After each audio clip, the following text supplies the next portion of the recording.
পেঁয়াজটা বেটে নেব মাছের ঝোলের জন্য।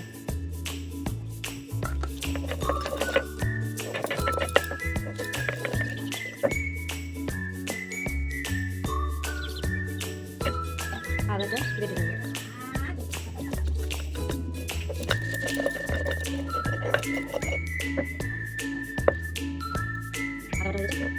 জিরে বেটে নেব, গোটা জিরে।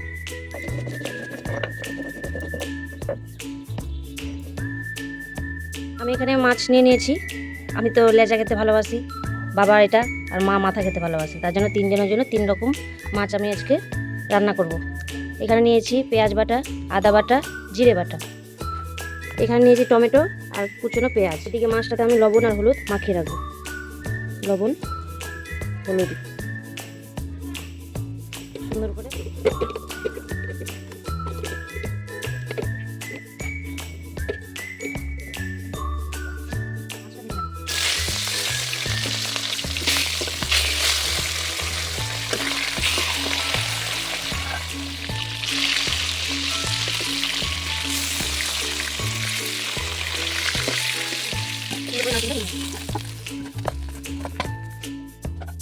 আমটাও ভেজে নেব।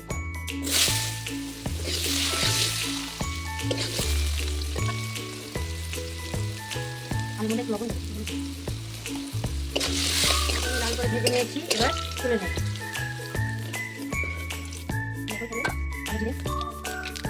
শুকনো লঙ্কা,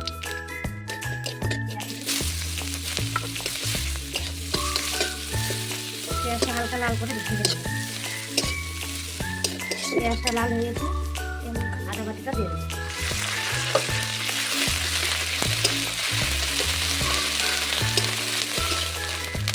টমেটো দিয়ে দেবো। এবার পেঁয়াজ বাটা, জিরে বাটা ভালো করে মশলাটা ভেজে নেব। হলুদ গুঁড়ো, লবণ, শুকনো লঙ্কা সব উপকরণ ভালো করে ভেজে নেব। টমেটো হালকা জল দিয়ে টমেটোটা গলে যাবে আর মশলাটা সুন্দরভাবে ভাজা হয়ে যাবে। মশলা থেকে তেল ছাড়তে শুরু করে দিয়েছে দেখুন।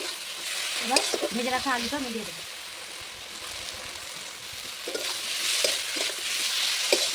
আলুটা কষানো হয়ে গেছে, এবার জল দিয়ে দেবো।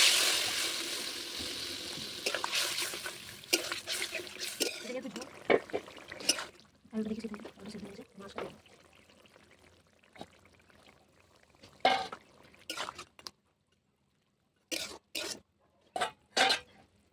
গরম মশলা দিয়ে দেবো।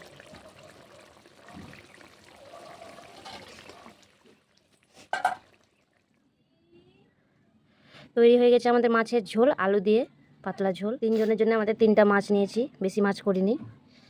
রেসিপিটা যদি ভালো লাগে অবশ্যই একটা লাইক করে দিও আর সাবস্ক্রাইব করে পাশে থেকো।